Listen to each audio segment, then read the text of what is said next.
does not count. Easy does not work. You can't cheat your way up. You don't have time to step back. You got to go forward. You got to push harder. Excuses, get out of my way. That's what this is about. So you got to recognize when it gets tough, you better get tough. Easy does not count. Easy does not work. You can't cheat your way up. You got to push your way up. Not everyone is ready to be at the top. Not everyone is suitable to be at the top. If you're having a mental breakdown, then the body will believe everything that the mind is telling it to do. You got to understand, the mind is a terrible thing to waste. And if the mind ain't right, then the body won't be right. You have to understand that you have to have a connection. The connection of righteousness, the connection of fighting, the connection of faithfulness, and you and your abilities and your strength and your honor and your integrity. Everything that you do on this moment counts in this place. You can't wait for someone else to push you through it. You got to push yourself. You are born, and you are born to live and fight. So on this day and for the rest of your life, if you're working, work a little bit harder. You can't do easy. There is no easy in success. There is no easy in pushing that weight. There is no easy in running that extra mile. If it's easy, why are you doing it? Right down there. What's up, everybody? It's SJG. Welcome to HBCU Game Day.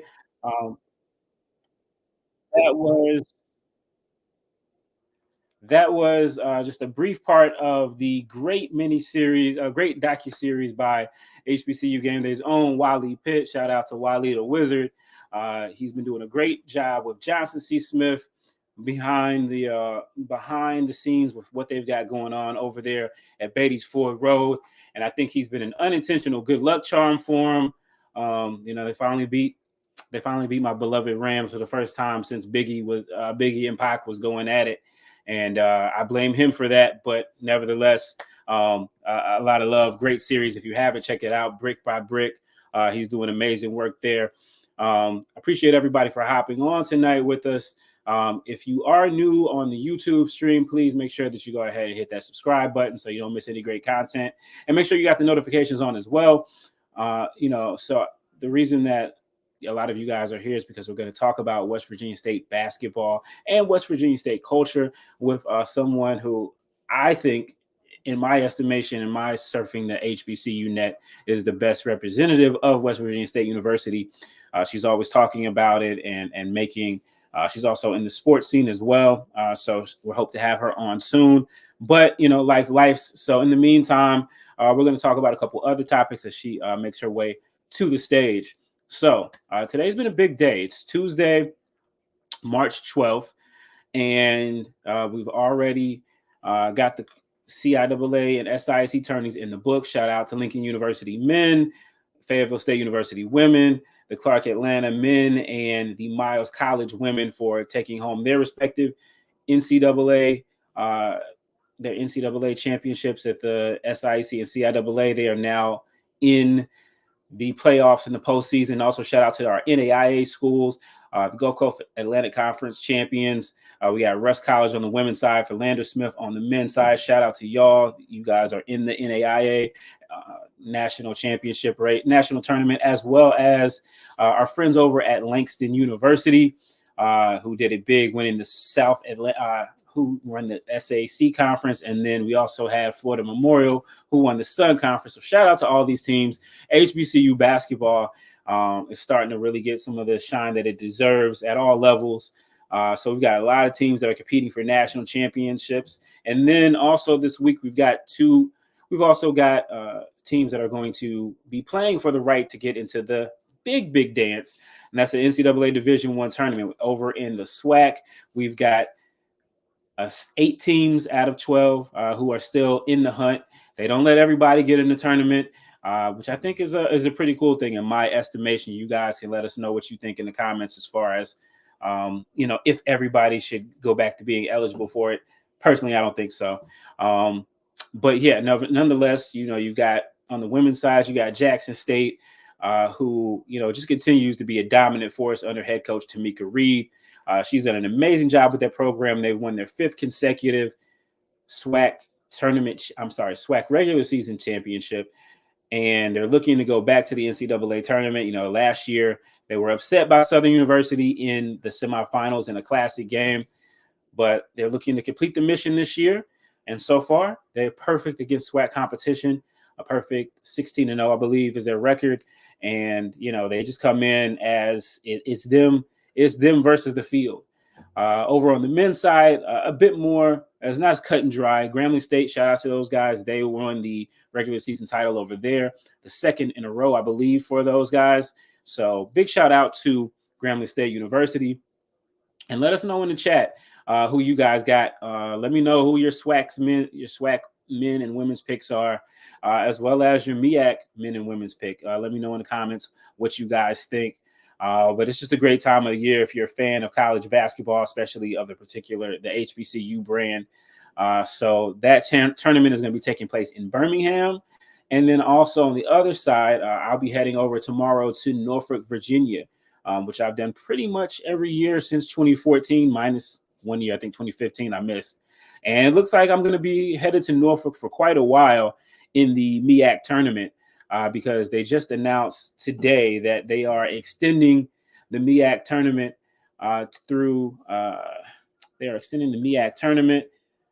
for quite a bit. I know a lot of people are wanting them to give somewhere else a go. They've been in Norfolk since 2013. So it's been there for a long run, but this has probably been this has been the most stable run of the MEAC. At one place in its entirety. The MEAC obviously, came from the CIAA and has lived in the shadow of the CIAA largely. Fan bases their schools are been a bit more spread out, and their tournament, has struggled to find a home, but it's found a home in the 757 in the venerable, I guess isn't that a nice way to say it? I think that's a nice way to say old, Norfolk Scope. Which I love. I think it's a nice looking building. It looks like a spaceship, but it definitely, has served the purpose. The MEAC has gotten a lot of mileage out of Norfolk State. Norfolk State for pretty much the duration of the run there in the MEAC. The MEAC there has done really well, and so they have really great attendance, and they also have local alumni, a huge local alumni base, which I think is really key for a tournament like this. I know a lot of people were talking about potentially moving it to another place. Some people want to go to Baltimore, following the CIAA's footsteps again. Obviously the CIAA and Baltimore have a good thing going there. And somebody wanted to, see if they could make it be a third wheel. But that was not to be, at least this go round. Other people wanted Washington, D.C. Obviously, there are several MEAC schools that are just around the corner from D.C. And obviously, Howard is there in D.C. You got Morgan State and Coppin right down the road. Dell State and Virginia State Norfolk State. I'm sorry. Don't get overly excited, guys. Virginia State is still in the CIAA. But so there's been some talk. Some people even wanted to come to Charlotte. There's only one school in North Carolina, and it's 2 hours, 2.5 hours away from Charlotte. But South Carolina State is pretty close to Charlotte as well. But yeah, we've still got Norfolk. So whatever people think, the problem is JSU can't win a tournament game. They've won the tournament before. I believe they were the 2-time defending champions last year. It's hard to win a championship, period. It's hard to win 2, back-to-back. Winning 3 in a row is a lot. Unless you're some of these super power programs with the money and resources for any mid-major or low-major Division I program to win their tournament 3 years in a row is pretty special. So they didn't get it done last year, so they'll have this year to get it done. Again, guys, let me know in the comments who we got, what HBCU basketball team you're rooting for at this point. If your team is on the sidelines, who are you rooting for? What conference you're rooting for? Talk to me a little bit as we prepare for our guest. She should be, and I'll be checking in to see what's going on with her. But want to hear from everybody. There's some other major news, HBCUs news of the day. Guys, please make sure you're going to our website every day, hbcugameday.com. We'd love to see you here on YouTube. We'd love to see you on Twitter. But definitely make sure you guys are going to hbcugameday.com every day. That's our bread and butter. That's what we own, and that's what helps us continue to be able to pump out the content that you guys like and enjoy. So please do that. In addition to that, if you go over to hbcugameday.com, our headlines include Livingstone College receiving its third $1 million anonymous donation within 90 days. That's pretty huge.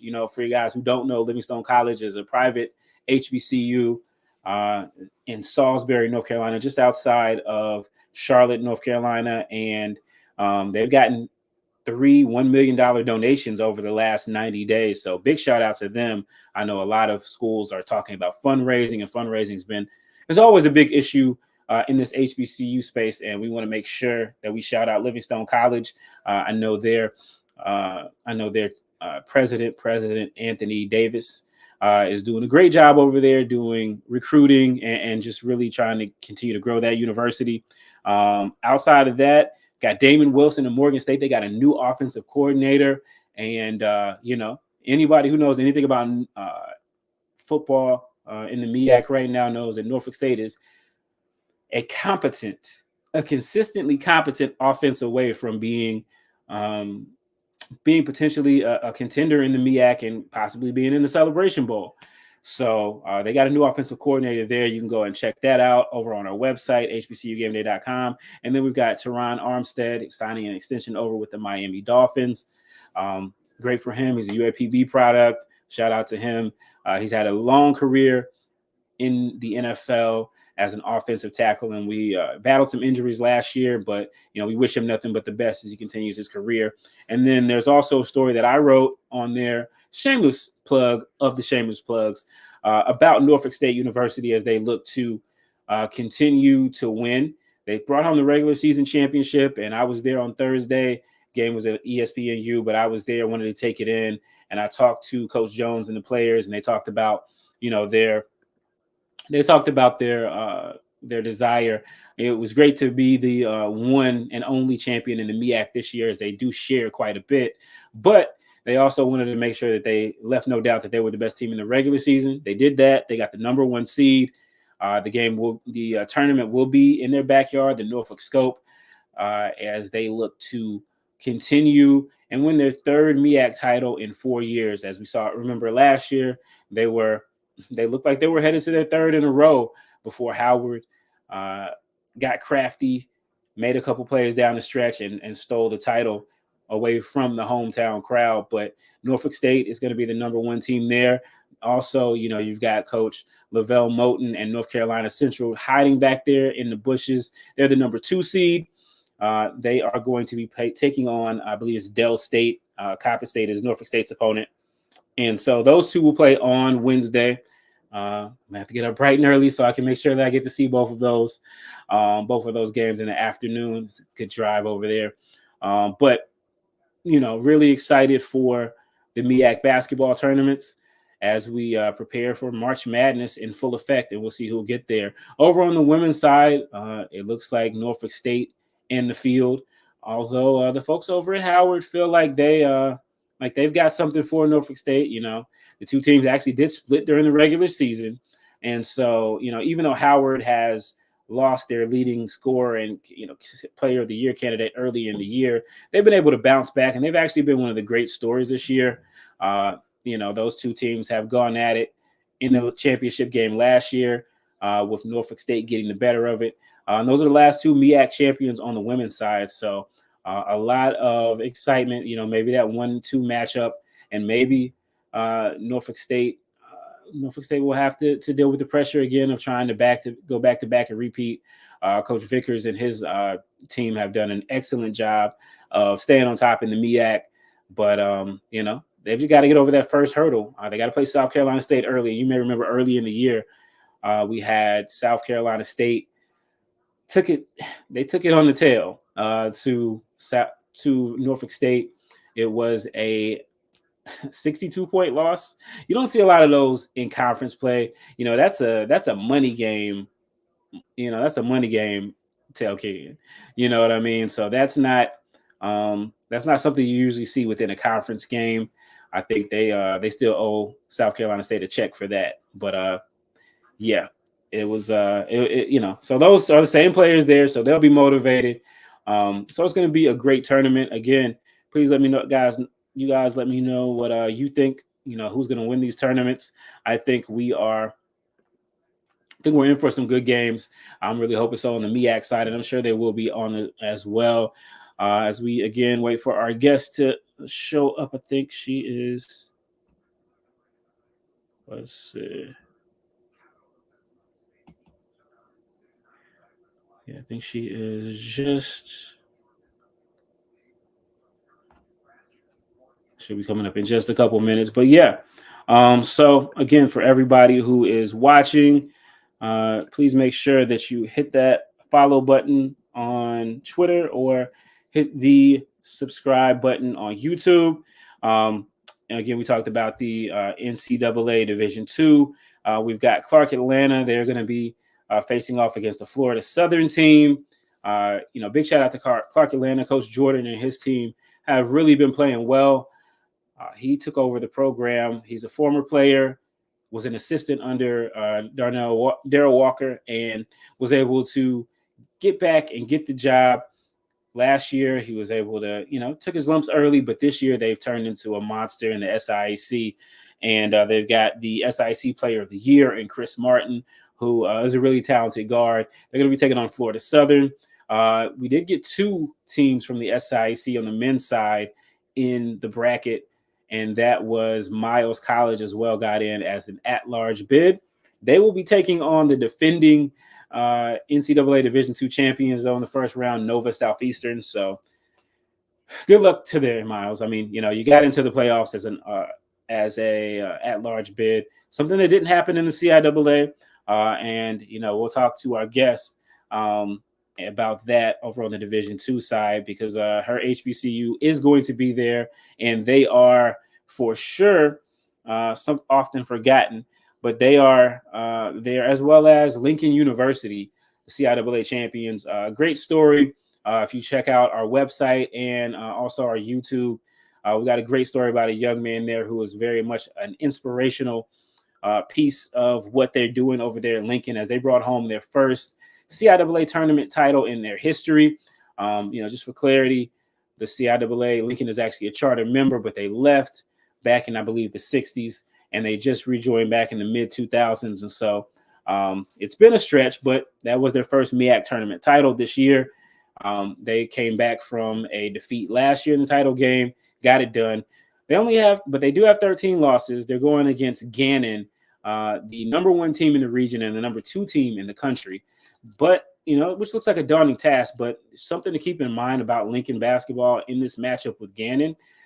Last year, the CIAA champion was Winston-Salem State. Now, the CIAA champion last year, they had, I think they came in with 8 losses. Lincoln has 13, but they played a tough schedule, and that includes a game against Gannon, which was a 4-point win for Gannon at home, right? So they're going to be playing there at their place again, but they will not be intimidated by the good folks over there at Gannon. So the CIAA champions will be in there. And then we also have West Virginia State University, who is going to be on both the men's and women's side. Let's see. So men's and women's side. So let's check in with our guest to see if she is ready to talk about West Virginia State. In the meantime, guys, let me know, who your pick, which team which favorite team is most likely to lose out of the 4 regular season champions? And again, that is Jackson State women, Grambling State men, Norfolk State men, and the women of Norfolk State. Which team is the most likely to have an upset or to not come in and get their championship as they take the number 1 seed? You fight all year long for that number 1 seed, and you hope that it guarantees that you'll get in. It never does. And it's March. Everybody loves upsets unless you are the team that is getting upset. So out of those 4 teams, Jackson State women, Grambling State men, and Norfolk State men and women, who do you guys feel like is probably has the best chance of getting upset? I'd love to know. Please let me know in the comments below as we continue to watch HBCU basketball moving forward. All right, give me 2 seconds here. And in the meantime, I am going to keep an eye out for those comments. I'm also going to check out what you guys. I'm also going to check in on our guests. Let's see, just a moment. But yeah, so you guys feel free to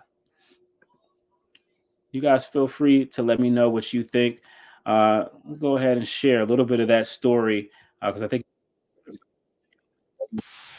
about our Norfolk men. So Emma says Norfolk men are the most likely to get upset. Who got upset? You think Central is going to come back and take that crown?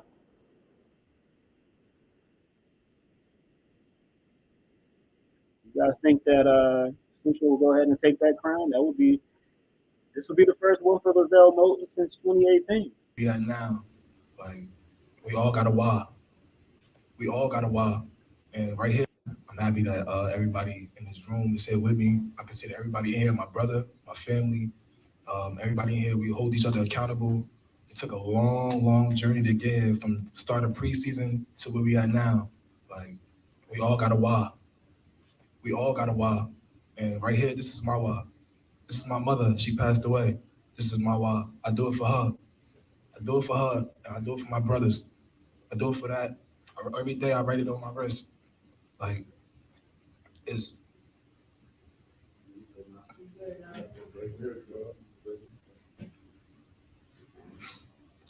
deep. It is. Like, we fight. We've been fighting for a long, long time. I've been fighting for a long, long time. Sacrifices. Like, people don't understand we've been here before, and it take a lot to get here. Like, it's a beautiful moment. I take this moment in and I enjoy it every time. Yesterday you were very transparent about, the loss of your mother and playing for her, man. You guys came out today, got the dub. Just talk about what that means for you, man. Yeah, everything to me. Like, first of all, I want to start by saying thank you, God. Thank you, Mom. I love you, Mom. I love you with everything in me. I do. I prayed. That's all I did was pray and pray. Like, I came from nothing at all. I lost my mom, my grandmother, my grandfather, and my father. I lost everything. I'm here. Look at me. I just kept my head down and worked. I couldn't complain. Nobody cared about my story. But now that I got it out there and I got it on the platform, like, if you look, they say be seen, be heard, and be celebrated. It was an opportunity for me to get my story out, and I definitely used that opportunity to get my story out. And a lot of people texted me and let me know, like, you're not alone. Like, a lot of people tell me, like, I gotta keep going forward. That's the only way I'm gonna go. It's forward and up. There's no going back. I'm so thankful for this moment. Oh God, it's like last year I saw you was after I think it was the quarterfinal game, and you kind of, it was an emotional game. I think you got hurt. Just take me back to that moment, man. What was going on? What you were feeling, and just what that was. When you come from nothing, like, and you start to accomplish everything you ever wanted to accomplish, it feel beautiful. Like, it feel like I came from emptiness, and I started filling the bucket one by one, piece by piece. And a lot of time I thought I was alone, but I'm not. I got a lot of love behind me, a lot of people backing me. I did lose a lot, but God got a lot in store for me. He laid the blueprint out, and I'll just keep working and working and working. I was dealt a lot of cards I didn't know how to play, but the beauty of it is going through life and just playing your hand well, learning how to play your hand. I'm gonna mess up. I'm not perfect. I'm far from perfect. But the beauty of it is just keep trying and keep going forward. That's the beauty of it. I'm so blessed. I'm thankful for everything, and I mean everything. Thank you. Yeah, no doubt. So where you from and how did you get to Lincoln? I'm from Newark, New Jersey. My freshman year, Coach Larry, he basically recruited me from Newark, New Jersey University High School. Shout out to Coach E as well, Coach Rod, Coach Prophet. They all helped me get into Lincoln. I'm on a full scholarship. I'm blessed and I'm thankful for it. I'm blessed and I'm thankful for it. And it's just a beautiful moment. That's a place like I got like my little brother, he was 16, his name Latrell, long live Latrell. He got starting ahead 4 times. And he was 16 years old. He played basketball. I do it for him as well. Not just my mother and my family. I do it for my little brother as well. Like, I got to do it for him. I have to. Like, I come from nothing. I mean it. Like, sleeping on the floor. It's a lot. Trust me, it's a lot. And I'm here. It's a blessing. I thank God for everything. Because none of it would be possible without him. Right, guys. That was my interview with Janai Coates of Lincoln University. He's a forward there, as you heard, from Newark, New Jersey. He has a really great story. One of our contributors, Kobe Simmons, also did a great interview with him as well. You can go catch that on HBCUGameday.com, talking about some of the struggles that he had to overcome. And I think that's the great thing about basketball and college basketball. I know there's a lot of people who, who opine for the days where talent was much greater and, you were able to know these guys for 4 years. And so while some of that is true, there are still so many great players, as well as players who have great stories and are just overcoming and persevering things. Like, when you're out here on this court, when you're out here watching these games, you never know what these young people, these young men and young women have had to deal with. So big shout out to Mr. Coates for overcoming everything he's done and being able to help Lincoln University get to back to the CIAA championship and get the first CIAA tournament championship in school history. Let's see. So we did get some comments on our questions. Emmett Jones thinks that Norfolk State men may be ripe for the taking. That's interesting. I mean, they did lose 3 games this year in MEAC play. I was able to see them play North Carolina Central in both of those games. They did lose one of those in Durham to North Carolina Central. Lavelle Moten and Robert Jones are the 2 MEAC coaches that are the longest tenured in their spots. Both of them have won multiple championships and both very successful. And they had 2 squads this year that battled at it. I saw them play in Durham, and then I saw them play in Durham, and it was so good that I had to go back and go to Norfolk and catch those guys again. And in that game, Jamari Thomas really made a difference. But they both have some really good players and some really good scorers. Jamari Thomas is a leading scorer in the MEAC for this season. He's a guard. He's like the spark plug to that team. He came from UNCW, where he is playing time. He didn't play a lot his first year, kind of got up and down. He's a really great story too. His parents are graduates of North Carolina A&T, and so his parents have really were happy to see him go to a HBCU, and he's really been big for them as they've had to step up in place of Joe Bryant. And we've got Karen Griffin, who, shout out to Karen, she always shows up for us. That is one person I know, if my mother don't have her notifications on for HBCU Game Day, Karen Griffin has her notifications on for HBCU Game Day. So we really appreciate you, Karen.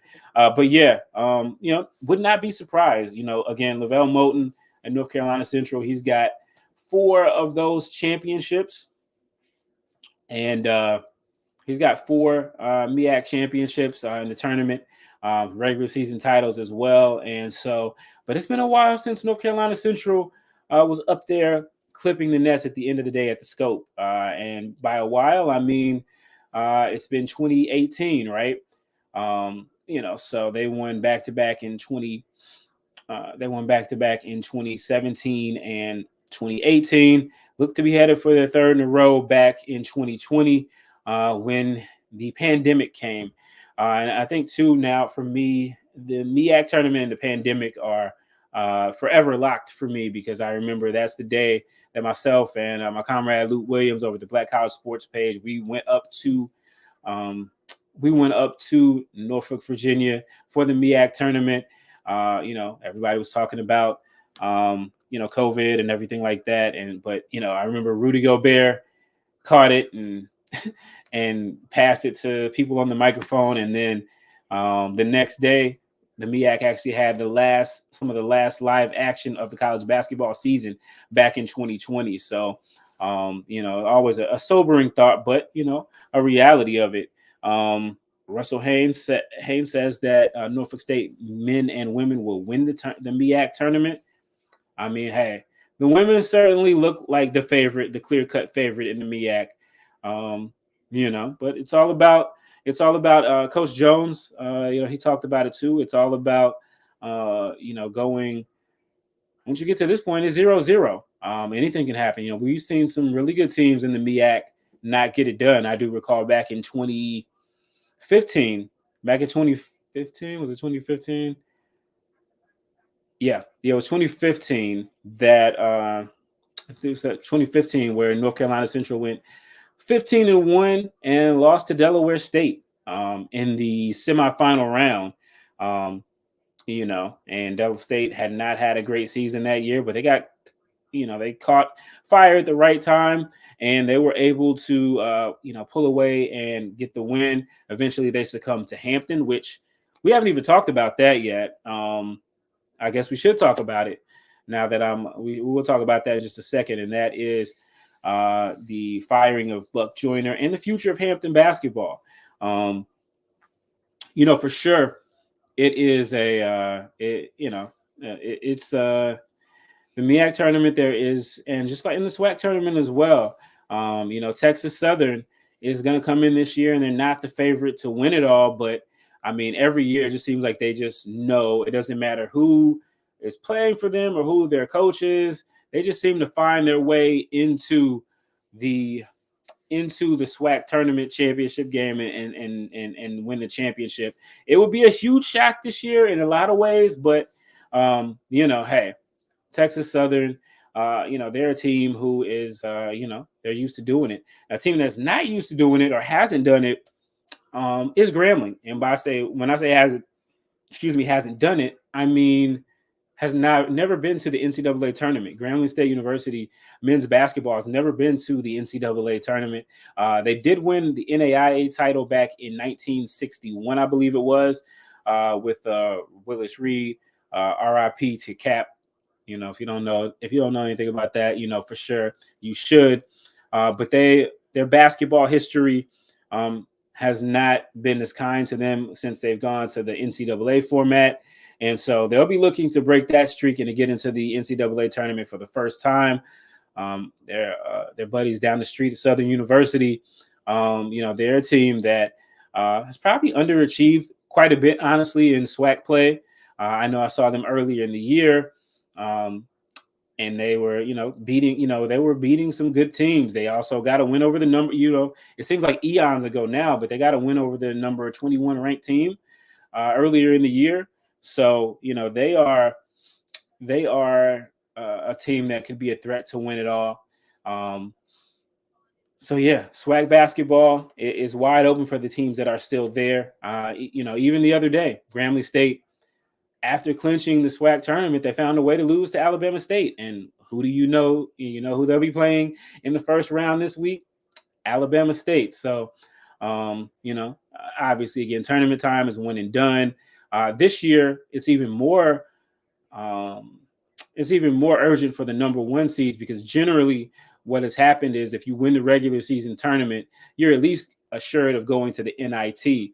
But as we talked about with Coach Robert Johnson a couple of weeks ago, Coach Robert Jones over at Norfolk State, a couple of weeks ago, the NIT is no longer giving auto bids to all the regular season champions. So, Norfolk State and Grambling State, they can't just say, okay, well, if we don't win the NCAA tournament, not that they do this anyway, but if we win the NCAA tournament, then we can still go to the NIT. But that's no longer an option this year. And so it's even more significant to win because we did see a couple of years ago where Norfolk State, back in 2019, they did not win the MEAC tournament. back in 2019. They did not win the MEAC tournament and ended up getting to the NIT and beating Alabama, which coincidentally ended up ending Avery Johnson's career as the head basketball coach at Alabama. But it was a great win for them and for their program. And so, it's a shame that our programs aren't guaranteed that. So the best of the best just have to prove that they're the best for a couple nights in a row. I know over in the MEAC, the 1 and 2 seeds will play on Wednesday night. If they win, they'll advance to Friday night, and then the championship games will be on Saturday afternoon. So a lot to look forward to. Yes, B. Cyrus. Yes, we shake our fist at the NCAA for every reason that you can possible. We appreciate everybody for hopping on tonight. Again, our guest is having a little setback, so we're going to see if we can get her on. But if not, we're just talking some HBCU basketball. If you guys have any other questions and you're on YouTube or you want to throw something out there, we do love a good super chat. So throw us the super chat, and we'll definitely talk about whatever it is that you guys have on your mind. We'll look. Karen Griffith says second time around wasn't kind to Miles when they faced Clark Atlanta on Saturday. Yeah, Miles was not able to get it done, but they are in the NCAA playoffs. They just have to face the defending national champions. But it's a tournament, so either way, things can happen. But shout out to the SIC for getting 2 teams in the tournament this year. I know the CIAA only got 1. I think that's unfortunate. But if you look at the records, no team in the CIAA won 20 games this year, and I don't know how long it's been since that has happened. If somebody knows or somebody can do some research, tell me when it was. So Lincoln University is the only representative from the CIAA. And the way that the Division II tournament works for anyone who's unfamiliar is that there are 8 subregions that are composed of 8 slots per subregion to get into the NCAA tournament. So the CIAA is located in the Atlantic region, which includes 2 other conferences, the Mountain East and the PSAC. And these are 2 of the most competitive Division II conferences year in and year out. And the CIAA is grouped in with those guys.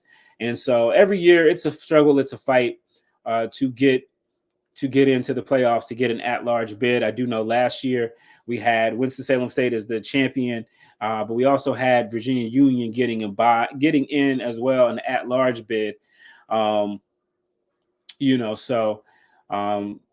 Last year we were able to get 2 bids in. The year before, Virginia Union, I felt, was worthy of a bid, but did not get a bid. Fayetteville State ended up as the champions being the only one getting a bid, and West Virginia State ended up getting the cake there. As we get a quote from Mel Abrams, Steve Joyner. Shout out to him for getting a 600 win this year. Big shout out to Coach Joyner. Coach Joyner. We're talking about Steve Joyner Jr. Steve Joyner. He was able to get a 600th win this year at Johnson C. Smith. So big shout out to him. We don't know how much longer he's going to be coaching, but he continues to be there to shape and mold the lives of young men as he's done for decades. And even before that, when he was the women's basketball coach. So big shout out to Coach Joyner.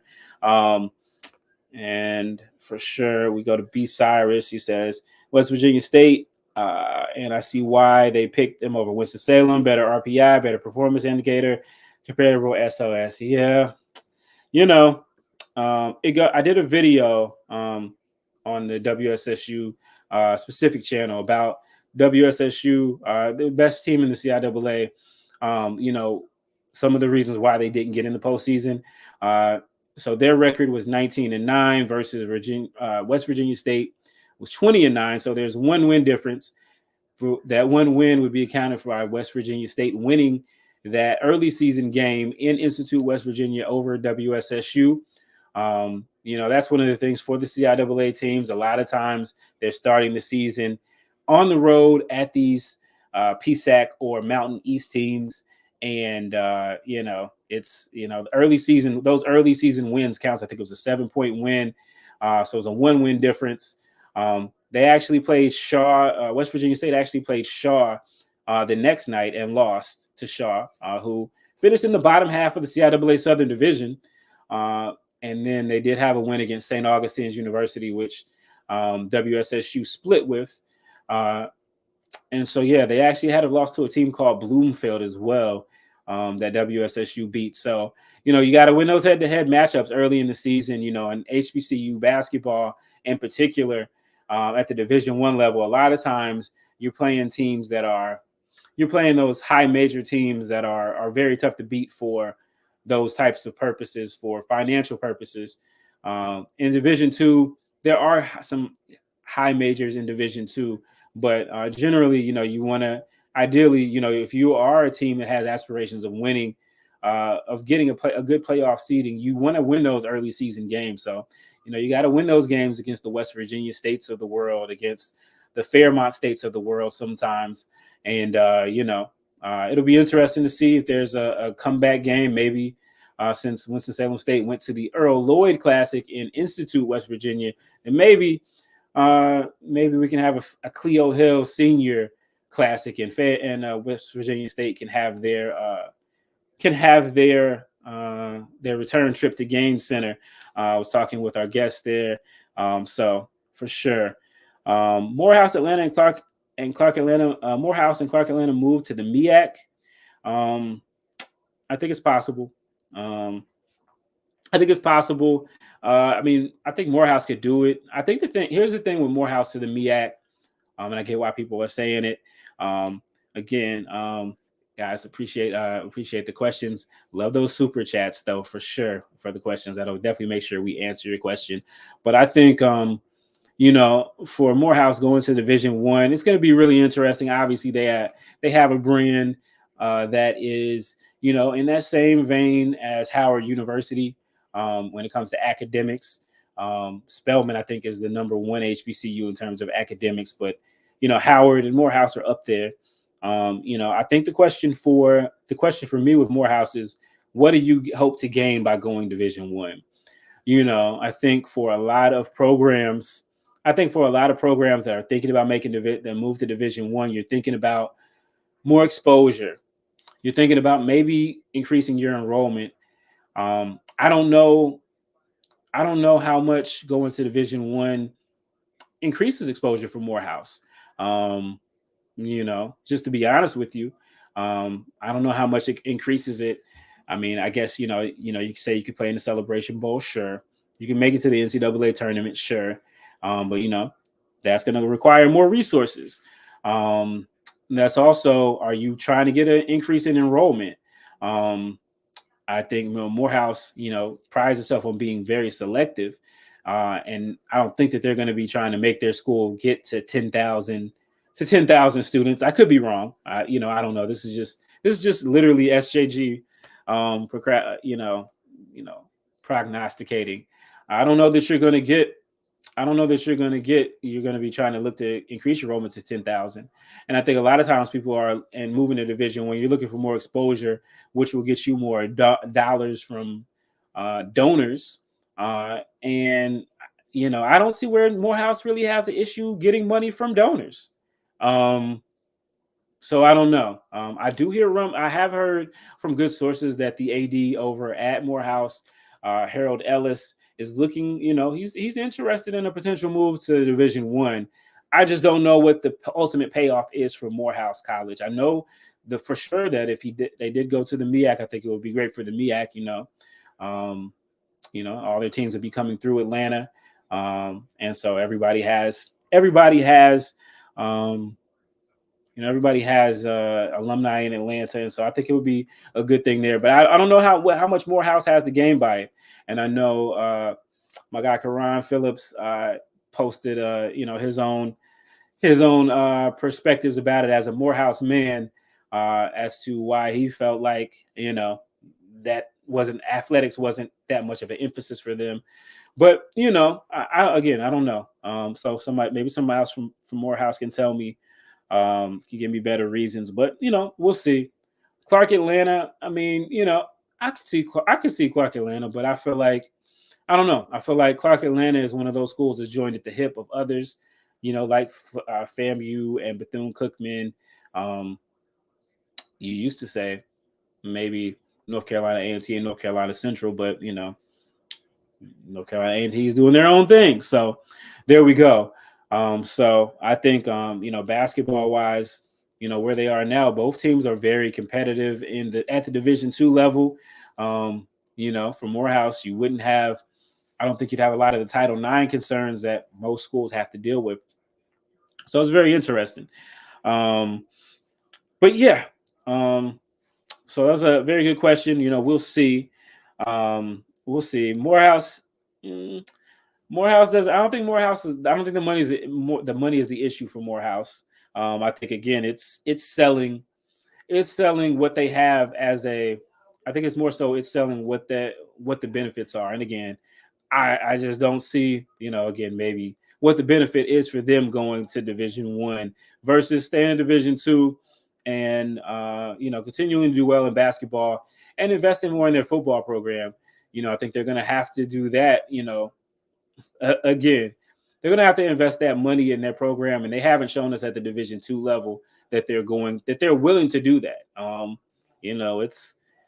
It's a reason why, Spike Lee, a Morehouse man, had his team perform the way that they did in school days, and, you look up where he went to school, you tell me, and that's kind of been the thing. Neither school in the football sense has been competitive, and has really shown that they're serious.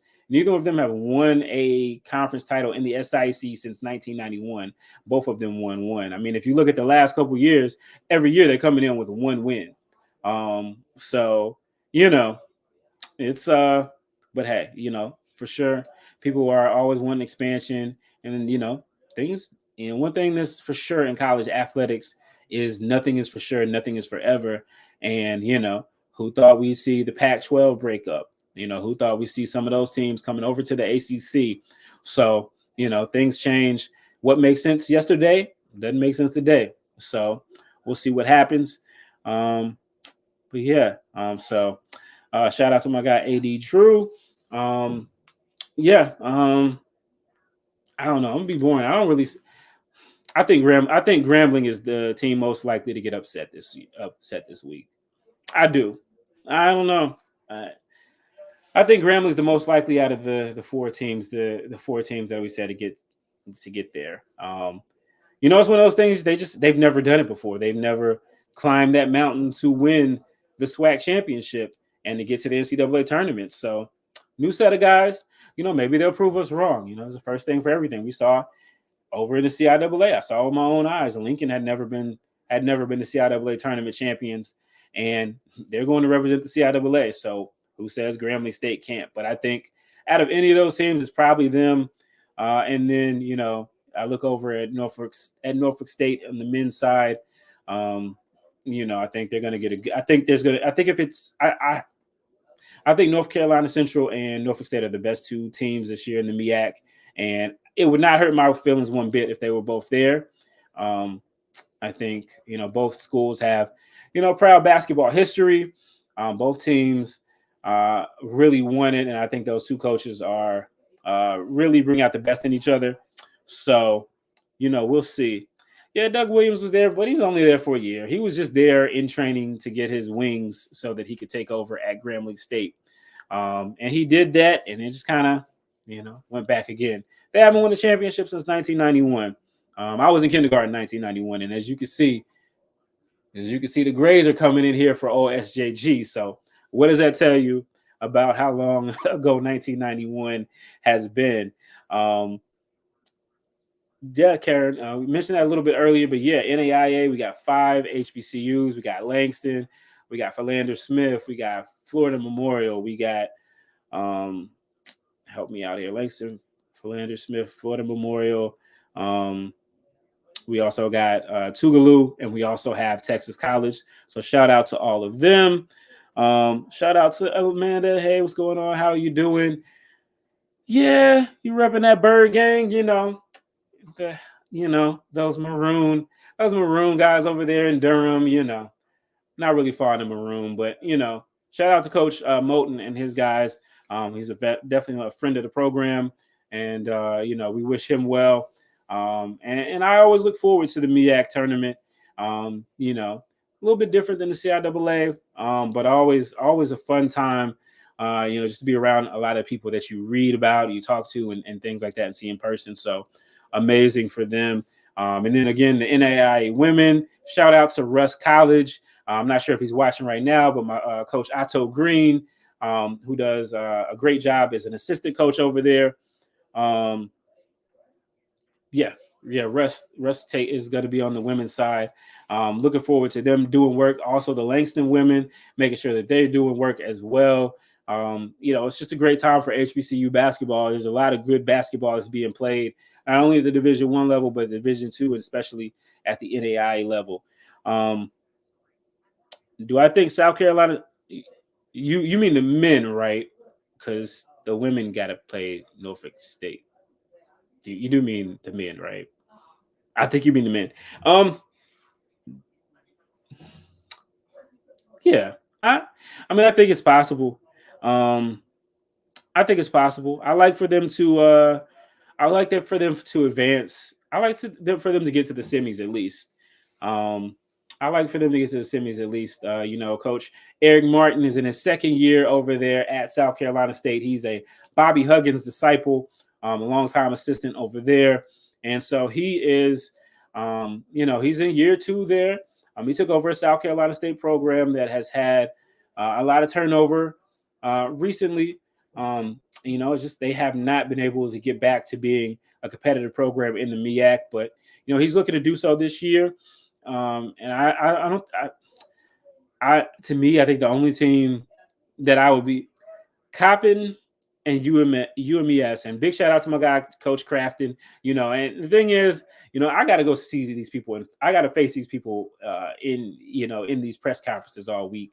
And my words do travel. I ended up being quoted on an Instagram video by the Bluefield State athletic department. Shout out to Bluefield State for making sure that shout out to my shout out to those guys for using my words against me. I said no band, no cheerleaders, no problem, and it ended up in a video. So I'll be sitting across from these coaches this week, and so they remember. I know a certain coach last year told me that I didn't believe in them. He wasn't exactly right, but he wasn't super wrong too. So, but no, it's all good. I just love talking HBCU sports, especially HBCU basketball. South Carolina State, though, I think their program is building in the right direction. So it's going to be a matter of them. I think they could really I think they're probably a year away, but in this tournament, who's to say what can happen? As we are, let's see.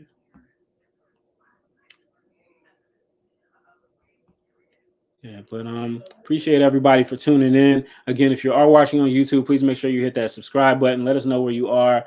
If you're watching on Twitter, I just decided to put this on Twitter just as a test case. So I appreciate everybody for tuning in on Twitter. Last point on Morehouse, Denzel Washington and Norm Nixon's sons played at Morehouse, and Denzel and Norm attended every game. When they played, it's a great program. It's a great program. I just, what are you gaining at this point if you're in Morehouse by going to Division I? You got to put more money into football. You're already, not putting the money in there. Let's just be honest. You're not putting the money in there at the Division II level to be competitive, and at the Division I level, for you to play in the MEAC, you're going to have to get those 56, 57 scholarships for football. Again, it's not that they don't have the money. I don't think anybody's saying that. It's just whether or not they decide they want to spend the money there. Again, I am told through very good sources that Harold Ellis, the head coach, the AD, former NBA basketball player, former NBA executive with the Knicks, is interested in moving to the SI and moving to Division I, potentially the MEAC. But, again, you're going to have to make that. If you're not going to make that investment, it almost does a brand a disservice to me to put them to Division I if you're not going to make that investment. And again, basketball, we've seen them and they've been good. Personally, rather see a Morehouse Law School. Morehouse Law School doesn't sound like a bad idea to me. I wouldn't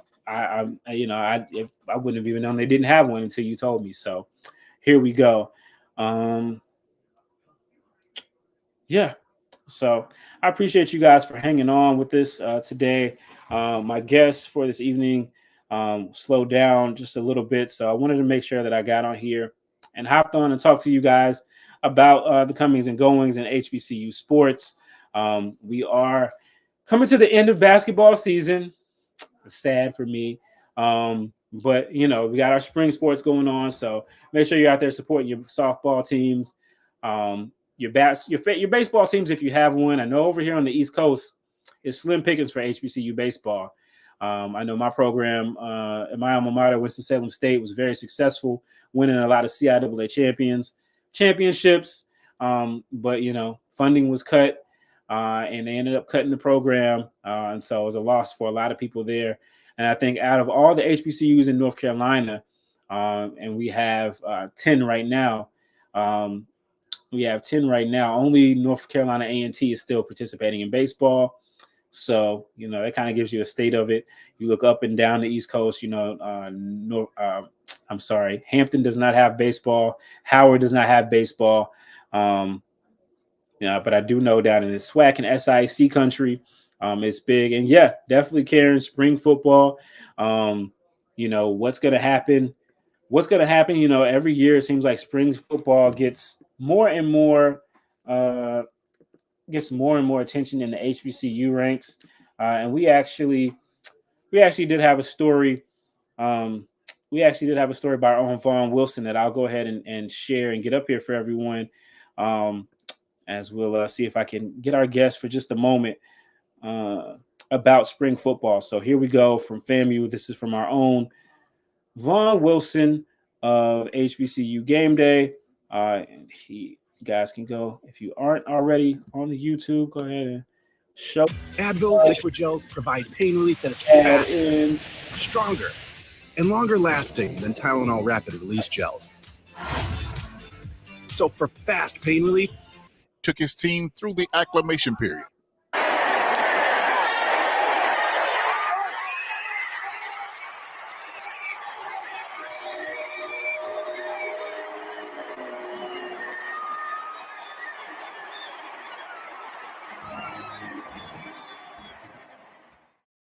The Florida A&M Rattlers began the post-Willie Simmons era with their first week of spring practice.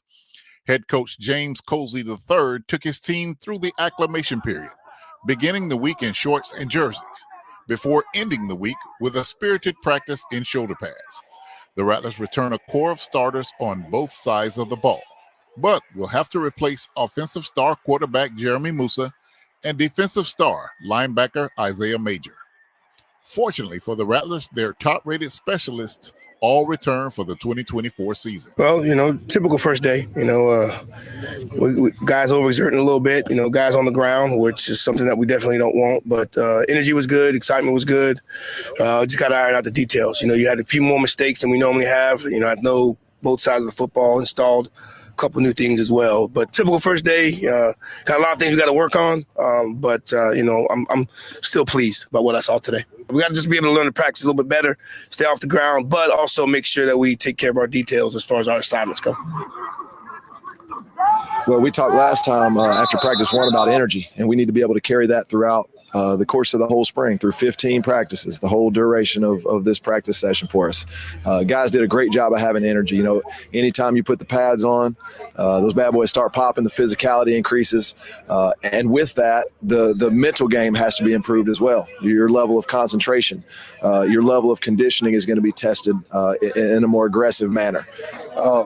The whole defense has been flying around. They had a great energy out the gate. And we've been keeping it simple, just making sure we understand the fundamentals. So we saw a lot of good communication, a lot of pursuit to the ball. Then guys having fun, that's ultimately what it's about. So the overall unit did exceptionally well today and started out the spring break in a good direction. So good. I don't think they feel any pressure at all. I mean, I think these guys are just excited to get back going again. You know, obviously, you know, they know there's a process to get to that point. But, you know, there's no pressure. They're going in and doing exactly, you know, Jalen Goss hasn't changed one bit. You know, he's doing the things that he would normally do. You know, Junior's doing the things that he would do. TJ Lee, you know, Kendall Bowler, Winston Frazier, Andre Powell, Deco Wilson, all guys that played very, very, you know, quality snaps for us, you know, this past year. But, you know, those guys just going about their business. That's all I'm asking them to do. I don't want them to do more than what they're supposed to do. And as long as they do that, you know, we'll be a good football team. We talked about it earlier where, you know, when you're just a position coach, you're worried about just your individual players. But, you know, these practices here, you know, you're concerned about everybody. So every player you see, you just ask how they're doing.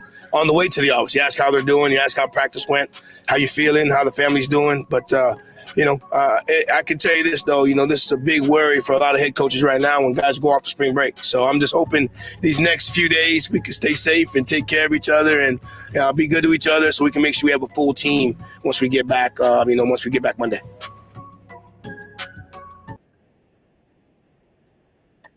All right, guys. So that was our report from our Vaughn Wilson over at Florida A&M, the defending Celebration Bowl, defending HBCU, defending SWAC champions, looking to continue their reign as they are now in the Colsey era as we transition from Willie Simmons. So football is eternal. Football will always be there, and so everybody's excited about that. So. As we close out this hour, I appreciate you guys for getting in. Our guest had some difficulties, and so we weren't able to get on and have the conversation that we wanted to have today. But I'm glad we're able to have a conversation about HBCU basketball, kind of where it is now, as we're kind of at the midway point, where we've got our Division II and NAIA programs that are in their national tournaments, and the MEAC and the SWAC just ahead. So please make sure you guys like this if you're watching it on Twitter. on Facebook. If you're on Twitter, please make sure you guys hit it on YouTube as well. And make sure you guys are going to HBCUGameDay.com every day. Every web hit, matters, and we appreciate it. You guys take care, and I will catch you on the next one. Appreciate it, guys. See you soon. If you're in Norfolk and you see me, holler at me. Peace.